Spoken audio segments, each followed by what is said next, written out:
Hey guys, I'm Not3, and today I'm doing another Tekkit factory tour.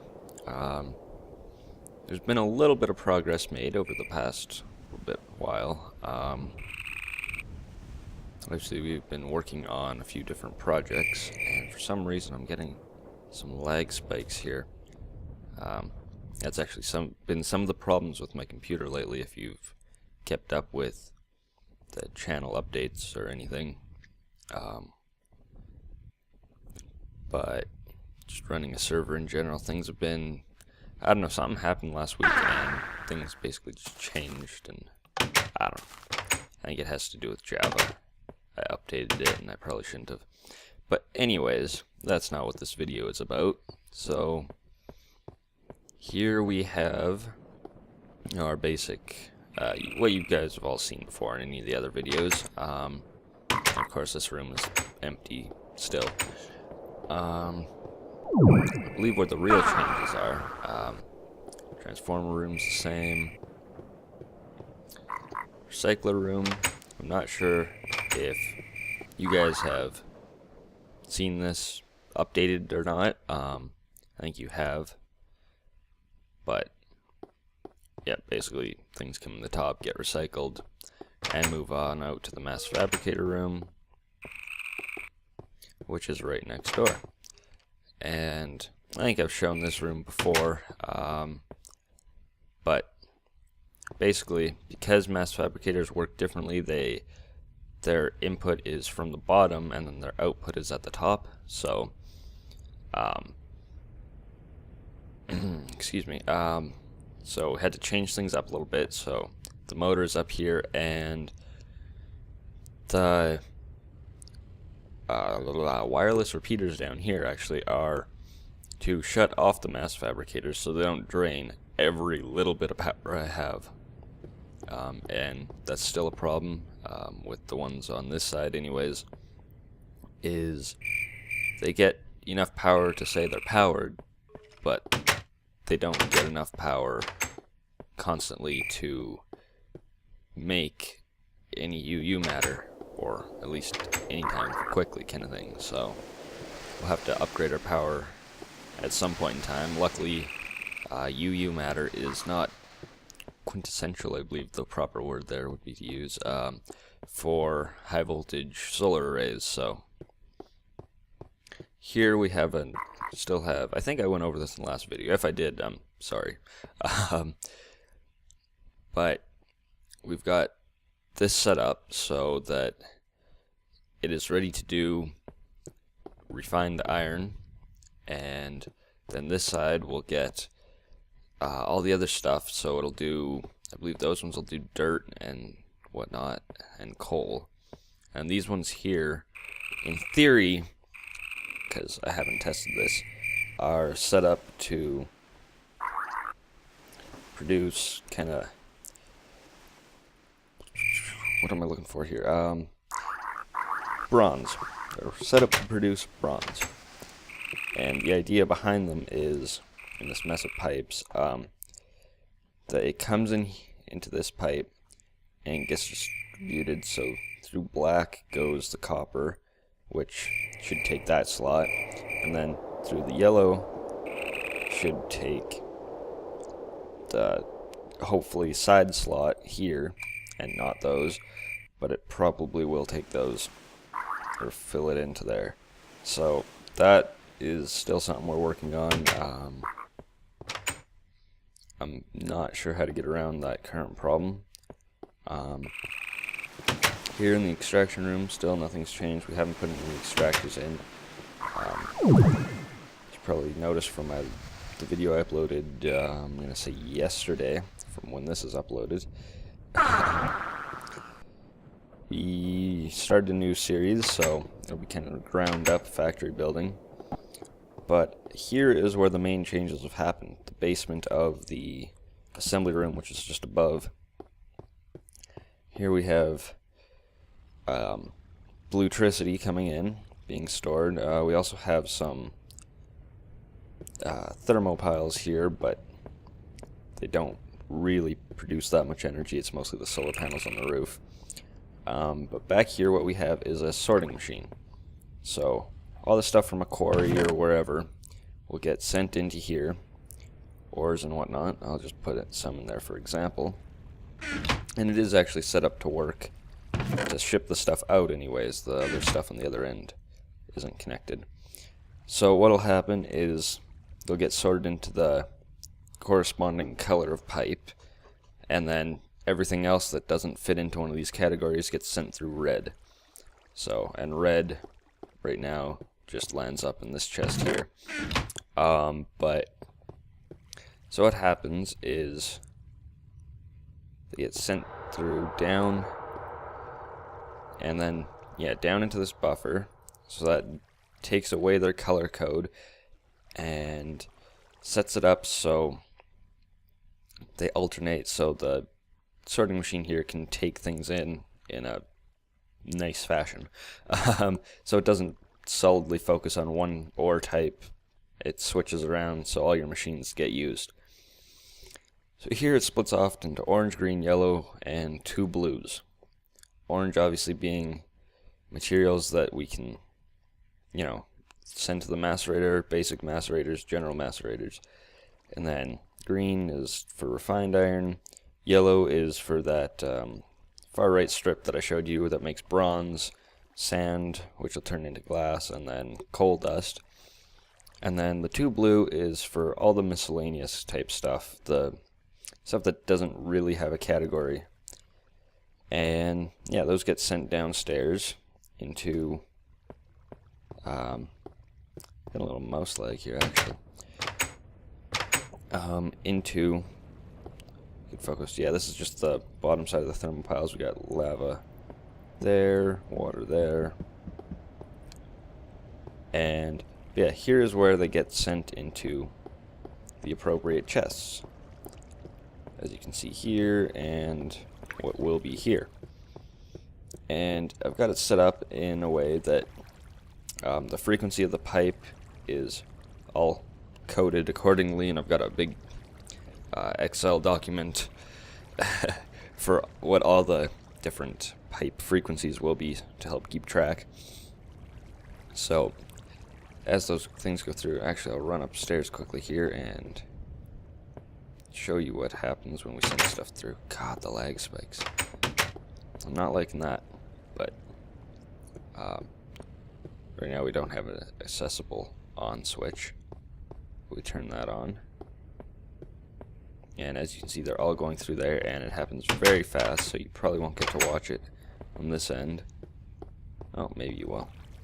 Get to see some of it coming through there. You see most things are going to general macerator, and then all the other stuff doesn't have a destination, so it will just stay in the sorting machine. We got macerated into refined iron.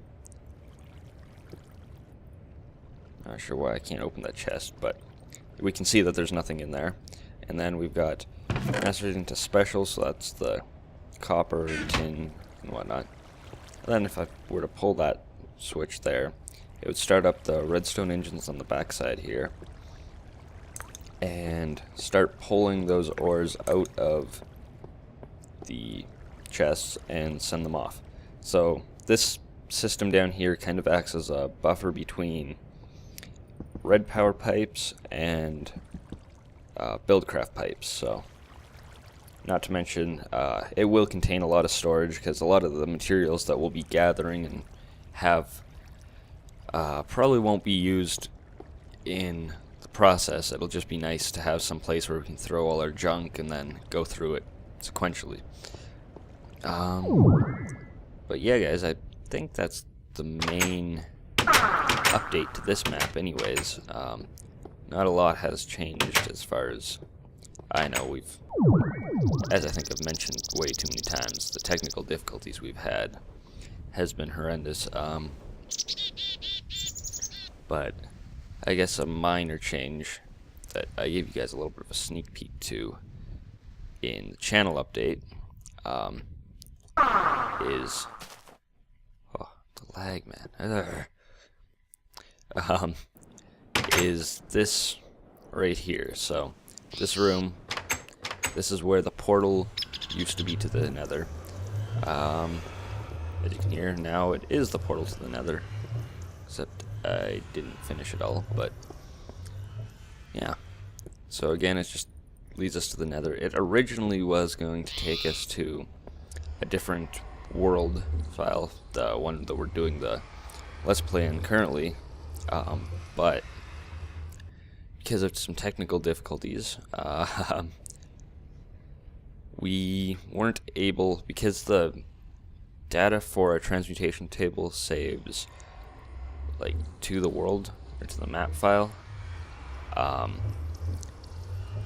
you see here it works, but if we were to switch worlds and try and use it in the other world, like go through a portal with, you know, my world plugin or whatever, we wouldn't be able to use the transmutation table.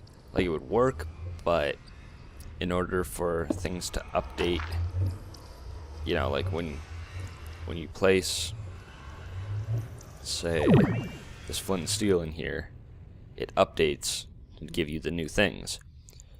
In the other world, you'd have to drop it into there, into like that. It wouldn't change anything. You'd have to go out of it, back into it, and then things would update. So that was the problem with that. So now we just switch out files, and that solved that problem.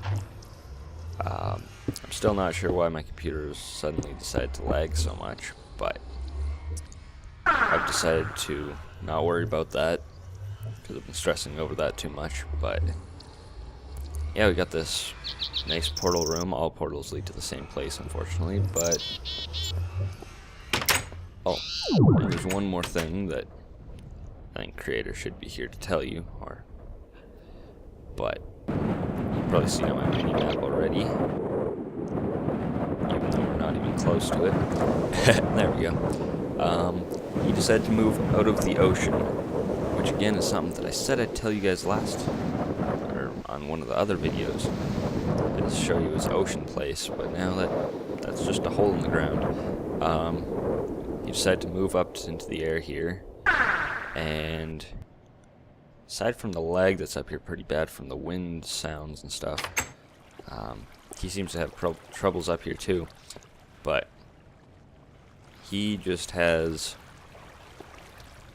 he's got too much EMC to make all this stuff. Got full MSFU. There we go. Yeah, he's got some stuff down here. Yeah, he's got a cobblestone generator. I was gonna say, I thought he had one of those. A very classy setup up here. So yeah, it's been a little bit of a tour of his place. If I can figure out how to get back out there. I honestly don't know how he copes with the wind. But yeah, then I think he's got his condensers over here. Yeah. Damn, he's got a lot of diamonds. But yeah, guys, that's pretty much it for this video. Actually, because I promised it at least the last video, I'm gonna go over and the last factory tour video. I'm gonna go over to his water place and give you a tour of some of the activity that we've got done up there. Hopefully these chunks don't take too long to load. There we go, the ocean's loading quite nicely. Goes off this way somewhere. There we are. So what you're looking at here, both these things, this was a mob farm, which was the first thing creator built. He didn't even really have anything, he just went straight into building it. But never had a very high output, unfortunately. But you know, that's why we've got cobblestone generators, and that generates all the EMC we need, and then we can just try and convert everything from there. Yeah, he lived down this hole here, and Of course, there used to be stuff in here. Now there's actually just a project table. And shh. He'll never know. Yeah, now it's just kind of a hollow shell. I guess he must use destruction catalyst and cleared this out quite a bit. Which actually, I'm just gonna steal all this ore. But and there's no room in my backpack or in my bag. What can I get rid of? Get rid of string. But I think that's about all for this video. I just ran out of memory. So yeah, I hope you guys enjoyed this video, and don't forget to favorite, like, thumbs up. You know what you do, share this video, helps me out a lot. As of recording this, I believe we're at 12 subscribers, so that's amazing. And just over, we're coming up on almost 2 weeks, so that's fairly decent. Yeah, thank you guys so much, and thanks for watching. See you guys next time.